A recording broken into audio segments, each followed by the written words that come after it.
Hi, my name is Clint Bryan, and I'm an assistant professor of English at Northwest University, and you are listening to 10-Minute Tips. Today we are talking about how to write an email to your professor. And I suppose I should add to that how to write the kind of email your professor will respond favorably to. Because I'm a professor of English and communication, one of the things that we talk about frequently is audience awareness. Anytime you're crafting any sort of message, whether that's a text or a sermon preached in chapel, it's helpful to think about what the target audience is, who the ideal recipient is, and how that person would want to receive the message. And I'm not alone in thinking about this. The American Management Association released 10 easy ways to improve your business writing skills. And I'm not going to go through all of those, but I want to let you know that even industry leaders in the area of professional communication agree with this.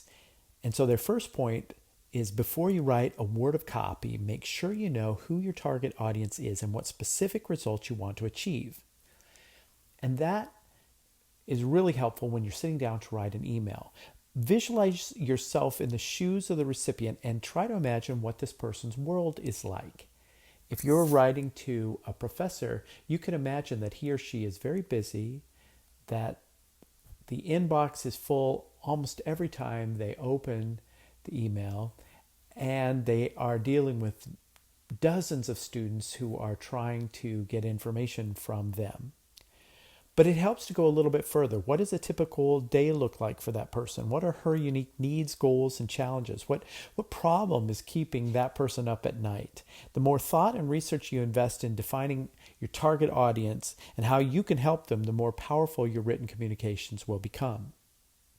So that's why every email must have a clear subject line and one that succinctly puts into perspective what the email is about. Also, always write a salutation, a greeting that is respectful in tone. If that person has an earned doctorate, then use the title doctor. If that person does not, then probably call the person professor. The exceptions might be Brother Nelson in the College of Business prefers the title Brother Nelson. But again, unless you have been granted the privilege of calling your professor by his or her first name, never start out that way. I can't tell you how many times the first time I've gotten an email from a first-year student, it's opened with Clint. The second thing to keep in mind is the tone of the email. You might be just trying to get down to business, but it's really important to offer some sort of kindness at the beginning. Ask about how the person's day is going. Let them know that you are glad to be enrolled in the particular class. And while we're at that, I really appreciate it when my students tell me, especially early on in the term, in which one of my classes they are enrolled and their name. So again, once we've said, Dear Dr. Bryan, comma, and I hope that you are doing well today, then you would identify yourself and then as quickly as possible get down to the question that you have.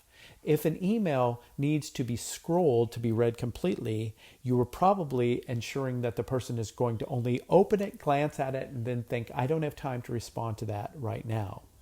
Try to use a strong active voice instead of an impersonal passive voice, right?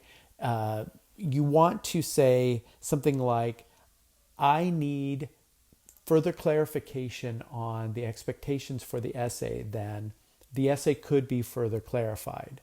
The other thing is, in that passive tone, you would also have to be careful as coming across rude or disrespectful. The classic email I've held on to for years, because I try to use it as an example to my beginning professional writing students, is the email that I received, Hey Clint, comma, are you ever going to grade our papers? Well, I've got to tell you, on the receiving end of such an email, it was really hard for me to get past the tone of the email to what the student was really asking, which was, I'd like to know what you're going to be grading these papers on before I do the next assignment. And what he really wanted to know was, will you be grading our papers within the 2-week turnaround time that you promised? Okay, but you do want to write in a conversational tone. You don't want to alienate your reader by being too formal or coming across too businesslike, unless you're writing to, say, a corporate leader about an internship outside of your organization, right? You want to write as though you're having a conversation with one specific person. Okay? Keep this person in mind, and as deferentially and respectfully as you can, make sure that you are staying to the point and being as clear as possible. If you think that the issue may be larger than can be adequately explained in an email, or because maybe there were some emotional tensions involved, then maybe the best thing that you can do is ask for an appointment during that specific professor's office hours.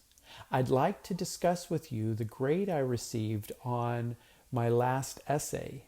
I noticed that your office hours say you'll be available to students for appointments on Tuesdays and Thursdays between 2 and 4 p.m. How does this Tuesday look? Does anyone else already have an appointment? Are you available at that time? Okay, those are the types of things, rather than trying to go on a tirade, explain yourself. Again, thornier conversations, for example, grade contests probably come across better in office hours kind of situation. Now, if you are in a remote learning situation or in an online course, then you might be asking for the opportunity to meet with the professor via Zoom or Google Hangouts or some sort of Microsoft Teams. That, again, puts the opportunity in the hands of the professor to respond back as to what would be the right way to do that. Okay, so you have greeted the professor, you've exchanged some form of pleasantry, you've kept the email short, you've identified who you are based on what class you're in, you've tried to be as clear as possible and respectful in tone, and then you've asked for a specific thing, which is to have a meeting or for further clarification or a quick answer if that person can give it. But you're not done yet. You want to make sure that you end on a respectful tone. Again, look at Christ's letters to the churches at Revelation. Think about when you have to give difficult news to someone. People call this a love sandwich. You sandwich the difficult thing that you need to ask for or that you need to say between affirmations. So I appreciate when my students tell me, I'm really getting a lot out of this class. I really appreciate that we're reading this particular novel. I found our last assignment really challenging but applicable to my future career as a paleontologist. So you're ending on an affirming tone, and then you want to close with some sort of respectful closing. I would avoid the Christianese way of saying blessings, exclamation point. I go with the word peace from the Old Testament, shalom, nothing missing, nothing broken. Warm regards, warmly,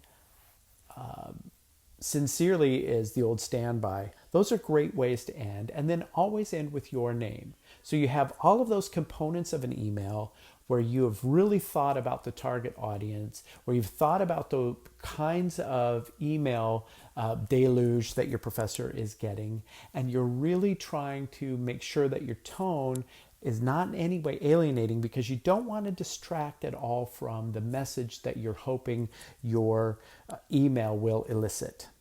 I hope that that's been helpful. If you have any other questions, why don't you email me, clint.bryan@northwestu.edu, and I'd be happy to help you out. Thank you so much for listening to 10-Minute Tips. Goodbye.